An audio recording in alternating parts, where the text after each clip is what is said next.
7월 12일 온라인 예배를 참석하신 여러분 주님의 이름으로 환영합니다. 코비드가 여전히 좋아지지 않아서 저희가 7월 달에도 지금 교회에서 예배드리지 못하고요. 계속 온라인으로 드리고 바라 없기는 혹시 8월 달에는 같이 얼굴을 볼 수 있을까 이렇게 기도해 봅니다. 제가 주중에 그래도 이제 아웃도어 식당 같은 데서는 제가 식사를 할 수 있어서 교인들 몇 명하고 사실은 이번 주중에 점심을 바깥에서 먹은 적이 있고요. 그리고 또 하이킹을 또 우리 젊은 학생들과 하는데 그동안 온라인으로만 보다가 이렇게 실제로 만나고 실제로 같이 하이킹하니까 너무 좋더라고요. 우리가 너무 좋은 건데 지금 잘 못 누리고 있는 그 하나님의 선물들 우리가 빨리 이 상황이 좋아져서 같이 다시 얼굴 보고 교제하고 사랑을 나누기를 기도하고 또 기대해 봅니다. 같이 기도하시겠습니다. 하나님들 주님의 사랑이 우리 삶에 풍만하고 풍족하였는데 우리가 그동안 너무나 모르고 감사하지 못하고 살았습니다. 주님, 이 어려운 시간 동안에 하나님의 사랑을 더 기억하고 하나님의 사랑이 우리 삶을 얼마나 더 완성시킬 수 있고 또 만족하게 하실 수 있는지 우리가 기억하며 주님의 사랑과 주님의 은혜와 주님의 축복을 기다리는 시간 되게 하여 주시옵소서. 감사드리며 예수님 이름으로 기도합니다. 아멘. 같이 준비 찬송하심으로 오늘 예배 시작하도록 하겠습니다. 무엇과도 주님을 바꾸지 않으리. 다른 어떤 은혜 구하지 않으리. 오직 주님만이 내 삶의 도움이시니 주의 얼굴 보기 원합니다. 무엇과도 주님을 바꾸지 않으리. 다른 어떤 은혜 구하지 않으리. 오직 주님만이 내 삶의 도움이시니 주의 얼굴 보기 원합니다. 주님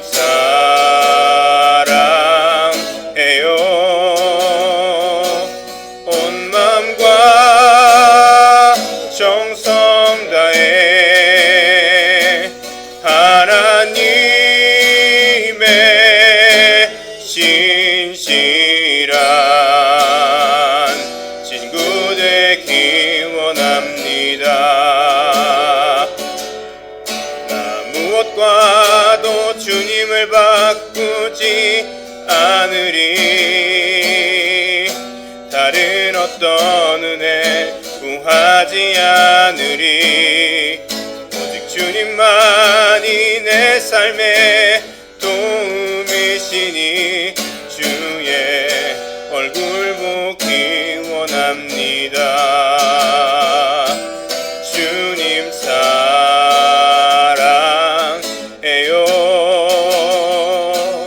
온 마음과 정성 다해 하나님의 신실한 친구 되기 원합니다. 주님 사랑해요.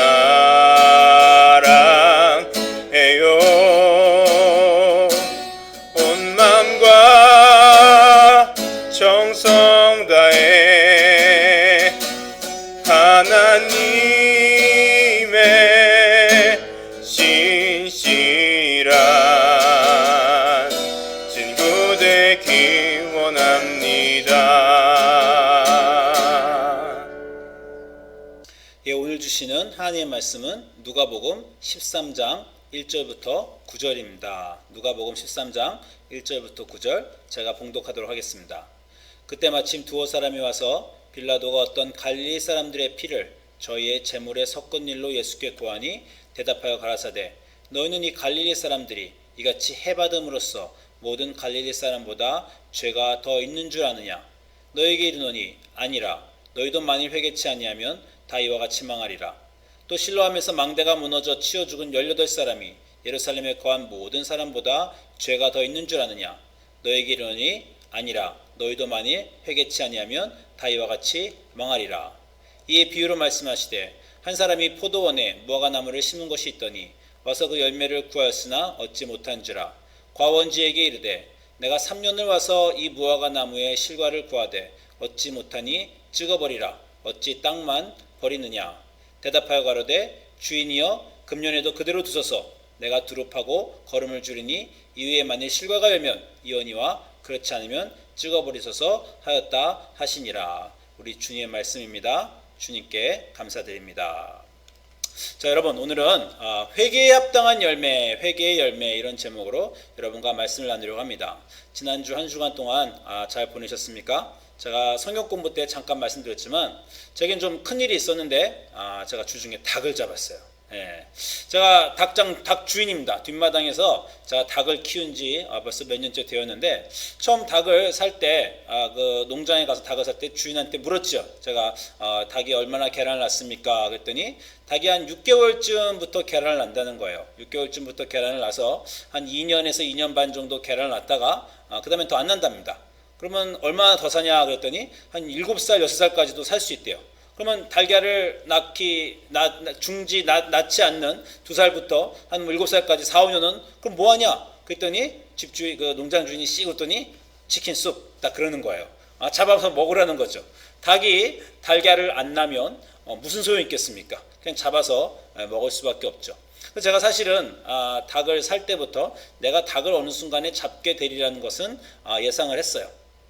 그런데 이 닭이 제가 이제 늙은 닭이 이제 2마리가 있고, 그 두 닭들이 이제 달걀을 다 낳다가 이제 거의 3살 넘어서 달걀을 안 낳는 닭이 2마리가 있고, 또 걔네들이 안 나니까 새로운 닭을 또 4마리를 샀습니다. 그 뒷마당에 6마리가 있는데, 이 늙은 닭 2마리가 달걀을 안 낳으니까 제가 잡아야 되는데, 좀 잡기가 그런 거예요. 동물 잡는 것도 좀 어렵고, 그리고 얘네들이 좀 귀여운 짓도 합니다. 이렇게 저 뒷마당에 제가 이렇게 앉아서, 무화과 나무가 저희 뒷마당에 있어요. 무화과 나무에 앉아서 이렇게 책을 보고 있으면 이 닭이 이렇게 제 책상으로 막 올라옵니다. 귀여운 척을 해요. 지들이 무슨 뭐 애완동물입니까? 닭이 이렇게 귀여운 척을 하고, 약간 좀 정이 쌓여서 제가 이 닭을 안 죽이려고 생각을 좀 차일피 미루고 있었는데, 이번 주 중에는 꼭 지난 몇 주 동안 죽여야 되겠다고 마음먹고 결국 죽였어요. 왜 잡아야 되겠다고 마음을 먹었냐면, 일단 생산력이 없죠. 닭이 2마리가 나니까 음식만 축내죠. 근데 뭐 고양이하고 뭐 개는 뭐 음식 축내지만 우리가 죽입니까? 귀여우면 안 죽이죠. 그래서 제가 살려두려고 했는데, 이 2마리 늙은 닭이 이 4마리 젊은 닭을 괴롭힙니다. 이 영어로는요, 패킹 오더라고 그런 말이 있는데, 텃세를 너무 부려요. 새로운 4마리의 이 암컷들이 와서 달걀을 낳아야 되는데 얘네들이 너무 괴롭히고요. 그리고 음식을 주면 이 큰 2마리 늙은 것들이 와서 다 먹어버리고 젊은 것들은 먹을 수도 없습니다. 그래서 이 2마리 때문에 젊은 것들이 고통당하고 달걀을 못 낳으니까 제가 할 수 없이 잡기로 마음을 먹었어요. 제가 동물을 죽여봤습니까? 벌레 한 마리도 제가 벌벌 떨면서 못 죽이는 그 연약한 사람인데, 그래서 유튜브를 열고 닭 죽이는 방법을 봤더니 아주 여러 가지 방법들이 있다고요. 닭을 이렇게 거꾸로 놓고 목을 따는 방법, 그리고 도끼로 한 번에 쳐 죽이는 방법, 막대기로 쳐서 죽이는 방법, 눌러 죽이는 방법, 총을 쏘는 방법, 뭐 누구는 뭐 머리를 잡고 이렇게 흔들어서 목을 비틀어서 죽인다거나 별별 방법이 다 있습니다. 가장 파퓰러하고 가장 알려진 게 이렇게 거꾸로 뒤집어서 목을 탁 따는 거예요. 그래서 제가 이제 저렇게 잡으려고 했죠. 근데 닭 죽이는 게 정말 쉽지 않습니다. 저는 제가 할 수 있다고 생각했어요. 근데 닭을 저렇게 정말 거꾸로 놓고요, 이렇게 칼로 하려고 그러는데 칼로 목을 그어보세요.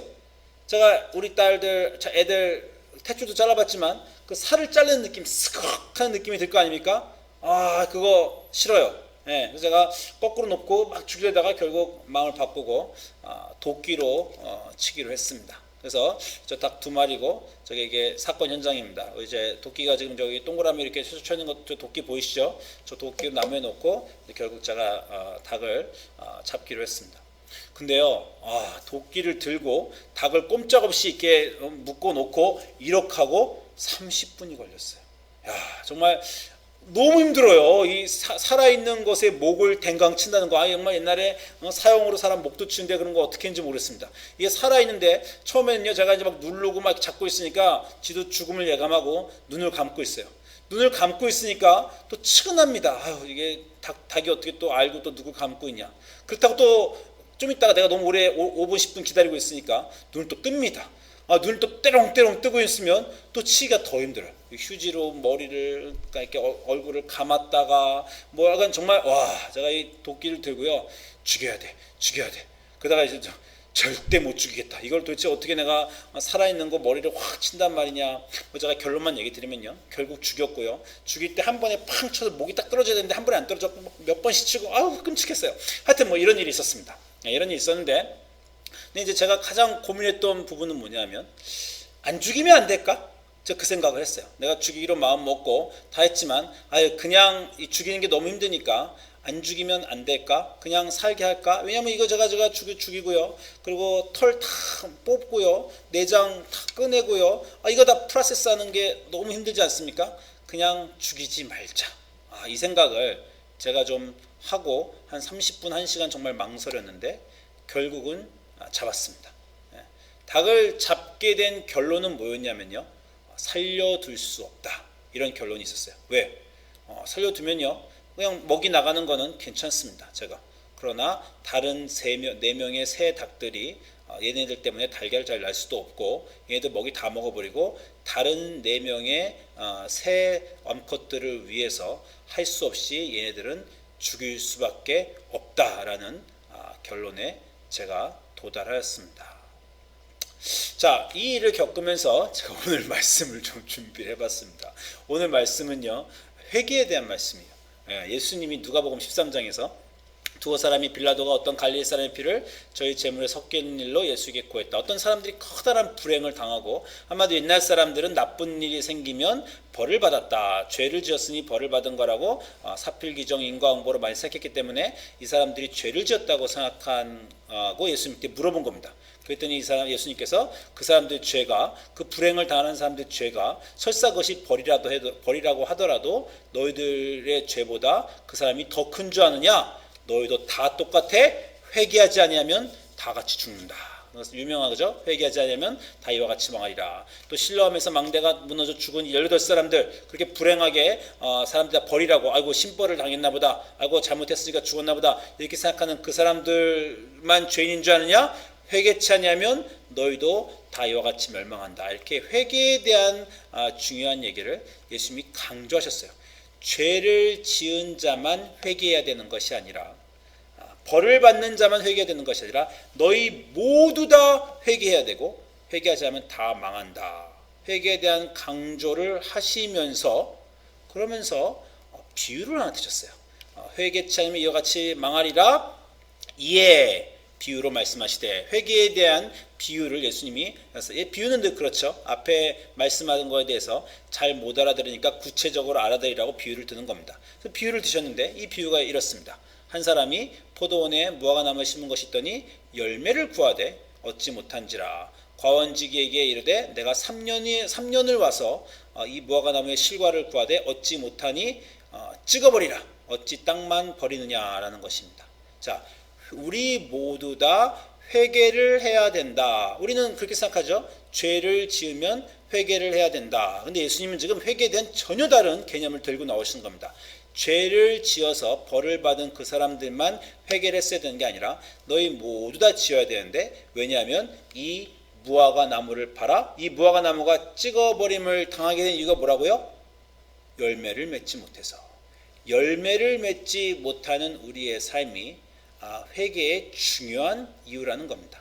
그리고요, 열매를 맺지 못하는 것에 대한 아주 중요한 더 큰 이유는 땅을 버린다는 거예요. 여러분, 우리의 삶이 열매 맺지 못하는 삶을 살고 있고, 또는 우리가 게으르고 낭비하는 삶을 살고 있을 때요, 정말 커다란 문제는 우리의 게으름과 낭비가 우리 자신에게 해를 끼치는 것뿐만 아니라 우리의 게으름과 낭비로 인해서 다른 열매를 맺고 다른 풍요로울 수 있는 것들을 우리가 방해한다는 겁니다. 제 닭들이요, 달걀만 못 낳고 열매만 없었으면 제가 죽이지 않았어요. 뭐가 문제였다고요? 걔네들로 인해서 다른 닭들이 달걀을 못 낳는 것, 다른 닭들의 음식까지 다 먹어버리는 것, 그게 문제가 되어서 결국 죽인 겁니다. 이 나무를 죽여야 되는, 무화과 실과를 버려야 되는 가장 중요한 이유 중에 하나는 3년 동안 열매를 못 얻었다는 것도 있고요. 두 번째 뭐라고요? 땅을 버렸다는 거예요.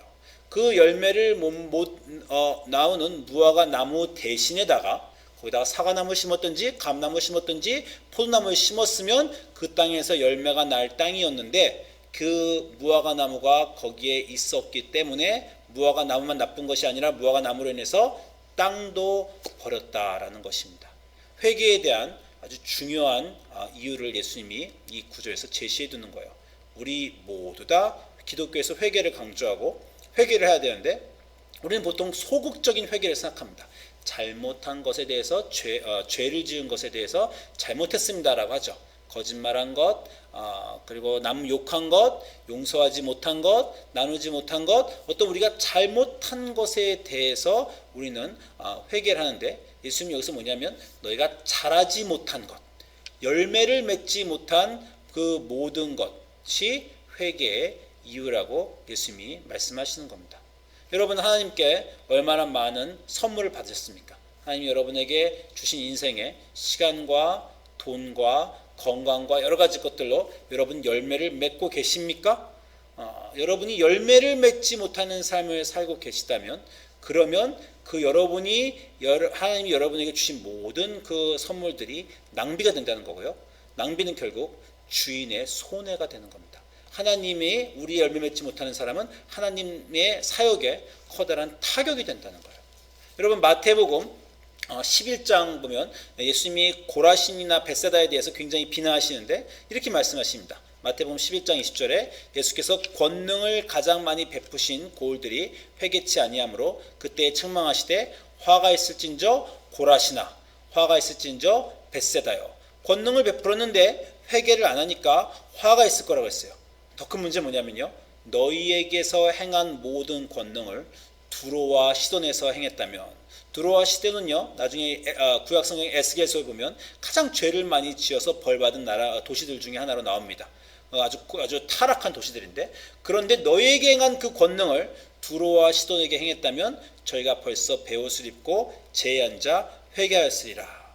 자, 예수님의 선물이죠. 기적과 권능, 하나님의 선물을 너희가 낭비했고, 그런데 그 선물들은 만약에 너에게 가지 않고 다른 사람에게, 다른 마을에게 갔었으면 거기서 커다란 열매를 맺을 수 있었던 것인데 그것이 낭비되었다라는 것입니다.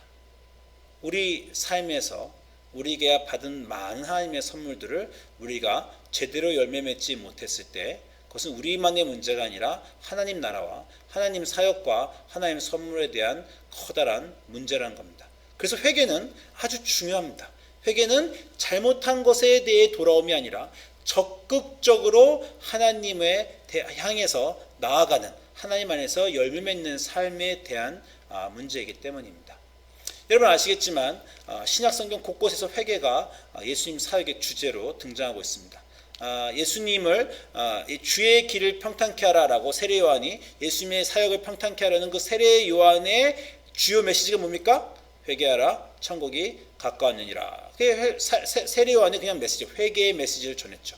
예수님은 그럼 회개가 아니라 사랑의 메시지 전했을까요? 예수님의 사랑의 메시지도 회개에서부터 시작합니다. 예수님이 세례 요한한테 세례 받으시고 광야에 가서 그리고 시험 받으시고 돌아와서 처음 이제 출사표를 던지시고 사역할 때 예수님이 처음 하신 말, 사역에 처음 하신 말이 결국 똑같습니다. 회개하라, 천국이 가까웠느니라. 마태복음 4장 17절에서 그렇게 말씀하시죠. 회개가 모든 사역의 시작이라는 겁니다. 나중에 누가복음 보면요, 누가복음에 예수님이 제자들을 2명씩 다 묶어서 전도여행 보내는 게 있어요. 누가복음 16장 보면 제자들의 전도여행이 있습니다. 그 전도여행에 나갔던 제자들이 전도여행 가서 한 말도 회개하라 라고 전도여행을 했어요. 예수님의 제자들도 가면 회개하라고 전했습니다. 한 구절만 더 말씀드리면, 여러분 사도행전 2장에 오순절 때 성령 받은 베드로의 설교를 듣고 사람들이 반응했죠. 형제들아, 우리가 어이할꼬? 베드로의 대답이 뭡니까? 너희가 각각 회개하여 예수 그리스도의 이름으로 세례를 받고 죄사함을 얻고 성령을 선물로 받으라라는 거 아닙니까? 모든 사역의 시작에는요, 회개하라가 있습니다. 왜냐하면 다시 말씀드리지만 회개하는 것은 우리가 잘 살다가 잘못하는 것을 고치는 게 아니고요. 우리의 삶의 방향이 회개에서부터 시작하는 겁니다. 회개하라고 말씀하실 때 뭐라고 꼭 단서가 나오냐면 회개하라 천국이 가까웠다. 이렇게 처음에 세례요한도 예수님도 단서를 다셨어요. 자, 천국이 가까웠으니까 회개하라는 건 뭐냐면요. 천국이 너희 삶에 들어왔으니 예수님이 오셨으니 그리고 하나님을 경험하니 이제 너희와 하나님의 그 간격이 얼마나 심한지 너희는 알게 될 것이다. 그러니 그 간격을 줄이기 위해서 하는 것이 회개라는 겁니다. 하나님은 거룩하신데 나는 거룩하지 못한 것. 하나님의 나라는 완전한데 나의 삶은 완전하지 못한 것. 그 차이를 본 우리들은 회개하게 되는 겁니다. 하나님의 나라는 위대하고 풍요롭고 완전로운데 나의 삶은 얼마나 궁핍하고 열매가 없고 나는 낭비하며 살았던가. 이 차이를 보면서 우리의 삶이 하나님께 다가가기로 결정하는 것, 그것이 회개입니다. 회개가 이렇게 우리 기독교인의 삶에서 하나님과 나의 차이를 극복하기 위한, 열매 없는 나를 극복하기 위한 그러한 방향임에도 불구하고요, 사실 진정한 회개는 굉장히 드뭅니다. 저도요, 진정한 회개는 5년 전에 처음 해봤습니다. 그 전에도 회개는 많이 했어요. 정말 잘못된 일에 대해서 하나님 죄송합니다. 거짓말해서 죄송합니다. 남을 미워했습니다. 그때 그거 말을 실수했습니다. 그런 행동들에 대한 회개가 그 전에 많았다가 제가 5년 전에 설교를 하나 들었습니다. 물론 그때 인생이 많이 힘들었고 하나님께 열심히 제 인생의 방향에 대해서 기도하고 있던 중에 그냥 우연히 유튜브에서 저 하영조 목사님의 사도행전적 교회에 대한 설교를 들었어요. 근데 하영조 목사님 그 설교에서 그냥 이 말씀을 하셨어요. 사도행전의 교회는 기적이 있었던 교회다. 이렇게 말씀하셨는데 그게 그때 제 마음에 커다란 충격으로 다가왔습니다. 그때 목회를 하고 있던 제 인생에서 목회가 어렵고 교회가 어렵고 그래서 교회와 목회를 기도하고 있었는데 저는요 오랫동안 기적을 기대하지 않았어요. 하나님의 나라와 하나님이 하시는 곳에는 그 하나님의 성령이 있는 곳에는 기적이 넘쳐야 되는데 저는 그냥 사역을 했고 일을 했고 그냥 두뇌를 굴리고 이렇게 일하면 이렇게 되겠지라고 마치 비즈니스처럼 오랫동안 제 삶을 살았다는 걸 알게 되었습니다. 사도행전의 교회는 하나님의 나라는 기적이 가득한 나라인데 내 삶은 나의 사역은 나의 교회는 기적이 있지도 않고 나는 기적을 기대하지도 않고 기적에 대해서 예상하고 있지도 않은 그런 가난한 영적으로 가난한 삶을 살았구나라는 것을 제가 깨달은 순간 제 인생에 회개가 왔습니다. 나는 열매가 없이 기적이 없이 나는 낭비하며 평생을 살았구나. 난 정말 빈 수레와 같았구나. 거기에 어떤 교회도 있고 어떤 사역도 있고 프로그램도 있고 정말 기도도 있고 말씀도 있었지만 거기 안에는 정말 텅 비어 있었구나. 나는 열매가 없었구나. 이걸 아는 순간 제 인생에 커다란 회개가 왔습니다. 회개는요, 나의 삶이 이 완전하신 하나님, 거룩하신 하나님과 얼마나 다르며 그 다른 내 삶에는 열매가 전혀 없구나를 아는 것부터 시작합니다. 그리고 나의 열매가 없는 삶이 얼마나 하나님에게, 하나님의 나라에게 커다란 피해였던가 라는 것을 자기가 아는 것에서 회개는 시작합니다. 여러분, 하나님이 주신 선물들 다 어떻게 잘 사용하셨습니까? 여러분 건강한 몸, 여러분의 능력, 여러분에게 주신 시간, 여러분에게 주신 돈, 재력, 그것들에서 어떤 열매가 나왔습니까? 그것들이 그리고 만약에 열매를 여러분이 맺지 못하셨지만 그것들이 어떤 다른 사람에게 갔을 경우에 그 사람들에게 올바로 쓰였다면 얼마나 커다란 열매가 있을 그런 귀중한 하나님의 선물이었는데 여러분에게 다 쏟아부어 주셨는데 여러분 그것을 엄청나게 낭비하고 있지는 않습니까? 그리고요, 하나님이 주신 가장 큰 선물 중에 무엇이 있습니까? 예수 그리스도가 있죠. 하나님은 우리에게 돈도 주시고 시간도 주시고 능력도 주셨지만 아들을 주셨어요. 우리의 구원을 위해서 그 아들을 주셨습니다. 그리고 그 아들로 인해서 우리가 구원받는 복음을 주셨어요. 근데 그 복음을 받은 우리의 기독교인의 삶은 어떻습니까? 매일매일 정말 조그만 문제 가지고 기도하죠. 오늘 일어난 문제, 갈등, 돈, 직장, 그리고 막 기도하면 건강, 그런 걸 막 매일매일 기도하고 있어요. 우리의 인생의 소소한 행복과 우리의 인생의 조그만 문제들을 풀기 위해서 하나님이 한 번밖에 없는 그 아들이 돌아가셨다면 그것은 얼마나 커다란 낭비입니까? 아들을 주셨다는 것과 그 아들을 주신 복된 소식을 우리에게 알려주셨으면 그것으로 우리는 정말 엄청난 일을 해낼 수 있었을 거예요. 억압한 자에게 자유를 주고 인생이 망가진 자에게 희망을 주고 어둠의 빛을 전하고 구원의 기쁜 소식을 전하는 놀라운 열매 맺는 삶을 살 수 있는 그런 축복을 우리 삶에 부어주신 우리 기독교인들이 그것들을 엄청난 낭비로 이끌었다라는 것입니다. 그래서 제가 회개를 크게 하고 아마 그래서 선교를 다니기 시작한 것 같아요. 무언가 열매를 맺어야 되겠다는 그 갈급함이 생긴 것입니다. 그냥 오늘도 무사히 나쁜 일 없이 잘 가면 좋겠다. 그냥 나쁜 일 안 하고 실수 안 하면 좋겠다라는 것에서 이렇게 살면 안 돼. 내가 나가서 열매를 맺어야 되겠다. 이 그리스도의 복된 소식은 너무나 대단한 걸음이고 너무나 위대한 거라 정말 영양분이라 이걸로 이 나무가 열매 없이 있을 수는 없다라는 그 생각을 하게 된 것이죠. 여러분 오늘 그 비유의 마지막 그 구절은 이렇습니다. 주인이 이 나무를 버리겠다라고 하자 그 포도원지기가 뭐라 그럽니까? 주인이여 금년에도 그대로 두소서. 내가 두릅하고 걸음을 줄이니 이후에 만일 실과가 열면 이언이와 그렇지 않으면 찍어버리소서. 이 말씀은요 우리의 삶의 방향과 과정을 얘기해 줍니다. 이전에는요 일어나서 우리가 잠을 깨면 뭐라고 생각합니까? 오늘 무사히 지나갔으면, 오늘 아무 일도 없었으면 이라고 생각하죠. 그건 무슨 뜻이냐면 지금 내 삶은 온전한데 나쁜 일 안 했으면, 죄 안 지었으면, 지금 온전한 내가 타락하지 않았으면이라고 우리는 생각하는 거예요. 이 구절은 지금 이렇게 얘기해 주는 겁니다. 우리는 온전하지 않아요. 우리는 한 번도 열매를 맺어본 적이 없습니다. 우리는 지금까지 바닥만 축내고 있는 나무로 살았기 때문에 우리가 만약에 변화 없이 그냥 방어적으로 오늘만 잘 죄 안 짓고 지키는 것으로 살면요, 그러면 우리는 이 금년이 끝나면 끝난다는 겁니다.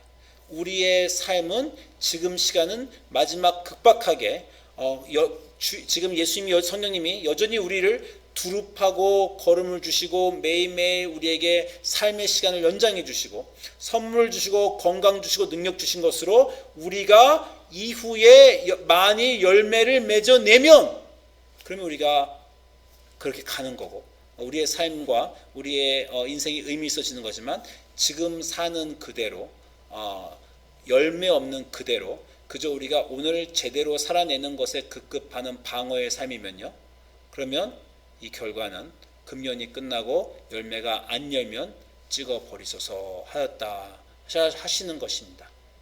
여러분 회개는 소극적으로 잘못된 것에 대해서 하나님께 아뢰는 것이 아닙니다.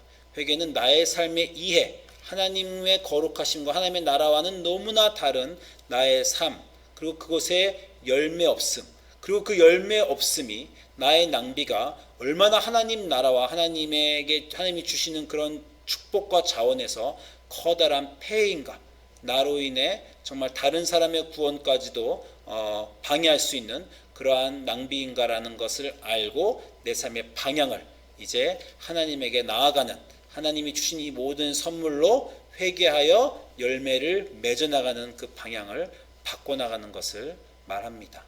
여러분 오늘도 내일도 여러분은 전진하셔야 됩니다. 그저 오늘 하루 잘 살아내고 오늘 죄 안 지고 넘어갔다가 아니라 내게 주신 이 많은 선물과 그리고 복음의 증거와 예수 그리스도의 보혈의 공로가 내 안에 내 여기에 다 있는데 이걸로 내가 어떤 열매를 맺어낼까? 그래서 하나님께 더 다가갈까? 그래서 이것이 낭비가 아니고 나의 전함과 나의 삶이 다른 곳에서 귀히 쓸 수 있는 것을 내가 버리는 것이 아니라 내 안에서 열매 맺고 하나님 안에서 그것이 소중하게 쓰이기를 바라며 기대하며 노력하며 전진하시는 여러분의 삶이 되시기를 주님의 이름으로 축원드립니다. 기도하시겠습니다. 주님, 이 아침에 우리를 불러 회개를 가르쳐 주심을 감사합니다. 회개는 앞으로 나아가는 것입니다.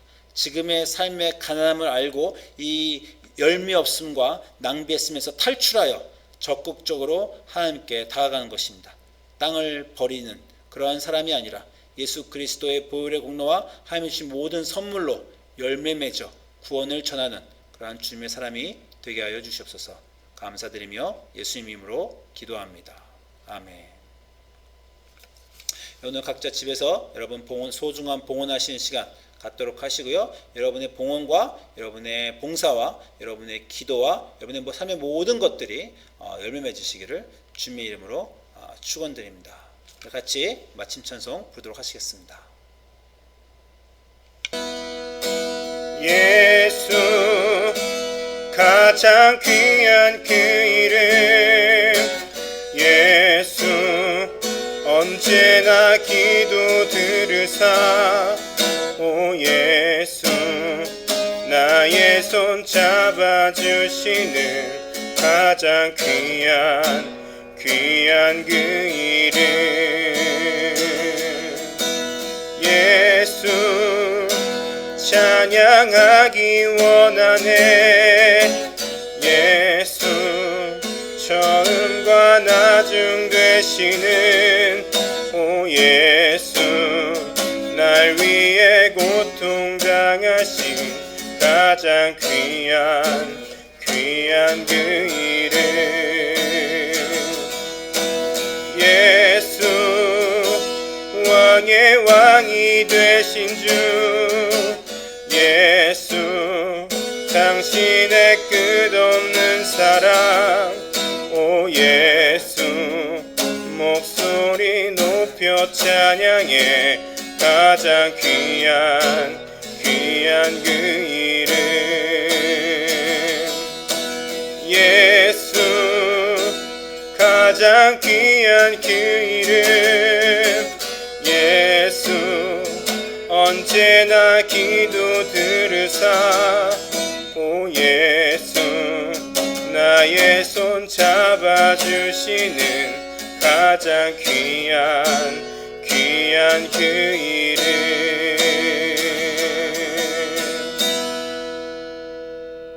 네, 같이 기도하겠습니다. 주님 우리 삶에 주님이 주신 커다란 은혜와 축복과 사랑이 넘칩니다. 우리가 그 사랑으로 우리의 삶이 변화되기 원합니다. 우리가 회개하고 회개의 열매를 맺으며 예수 그리스도의 복음의 진리가 우리 삶 안에서 사람을 구원시키는 놀라운 힘이 되기를 원합니다. 우리를 이끌어 주시고 우리 함께 가까이 하시며 회개로 주님께 나가게 하여 주시옵소서. 지금 우리를 위해 그 아들을 주신 우리 하나님 아버지의 놀라우신 사랑과 그 당신의 희생으로 우리에게 구원이라는 놀라운 축복을 주신 예수 그리스도의 십자가의 공로와 오늘도 우리를 회개의 자리로 그리고 열매 맺는 자리로 이끌어 주시는 성령님의 감화와 감동하심이 우리 뉴크리스천 하나님 성도님들 머리 위에 지금부터 영원토록 함께 하실지어다. 아멘.